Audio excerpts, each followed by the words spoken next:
আমি আমার সংসদে এমপি ছিলাম জানেন। পার্লামেন্টের এমপি থাকা অবস্থায় আমার সংসদ জীবনে 3 থেকে 4 জন আমার সঙ্গে কাজ করার জন্য পার্সোনাল সেক্রেটারি পদ পেয়েছিল।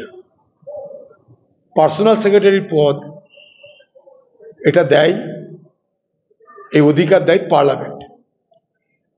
কি সুবিধা পাই? যদি কেউ কারোর পার্সোনাল সেক্রেটারি হয় তাহলে পার্লামেন্ট তাকে একটা বেতন দেয়। আমরা কাদেরকে নিযুক্ত করি? যারা সাধারণত দিল্লিতে থাকে বা বাইরেও থাকতে পারে। কেউ কারোর আত্মীয়কেও করে, কেউ কারোর পরিবারের কাউকেও করে।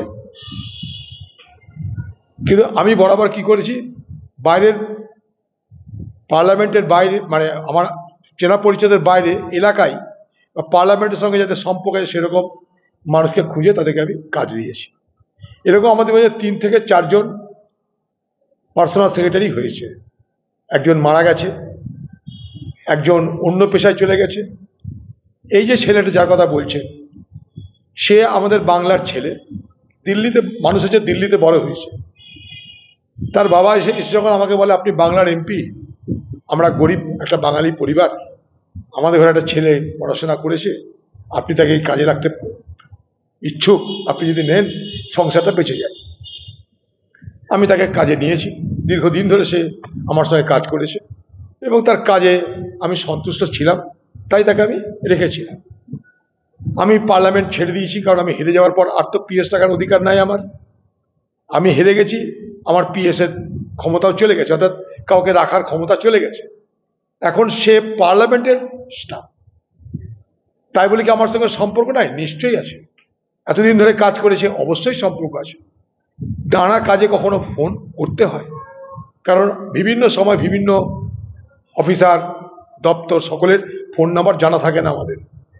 কখনো মানুষের কোনো প্রয়োজনে জিজ্ঞেস করি, এই ভদ্রলোকের অ্যাড্রেস কি আছে, এই এই এই এই মিনিস্ট্রিতে একটা সেক্রেটারি কি আছে, জিজ্ঞেস করতে হয়, যদি মানুষের কোনো কাজে লাগাতে পারি। সেই রকমই করেছি। এখন তার বাড়ি কোথাও তাও আমি জানি না।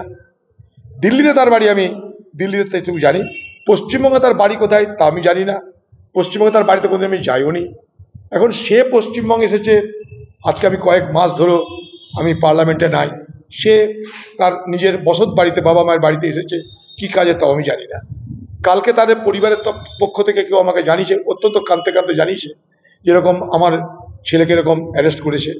আমি বললাম দেখছি, তারপরে খোঁজ খবর নিয়ে জানলাম সে যে ধরনের কারণে তাকে অ্যারেস্ট করেছে, সেটা জন্য পুলিশ তাকে জিজ্ঞাসাবাদ করবে, দরকার হলে কেস দেবে। আমি কাউকে বলতেও যাইনি, আইন আইনের মতো চলবে।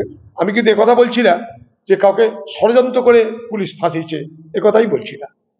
আমরা যেটা অভিযোগ ডাইরেক্ট করি, যেমন এখানকার অভিযোগ করে দিয়েছি, 2টো মেয়েকে মিথ্যা পক্সো কেসে অভিযুক্ত করে তাদের চাকরি খেয়ে নেওয়া হচ্ছে, অভিযোগ, ষড়যন্ত্র এটা।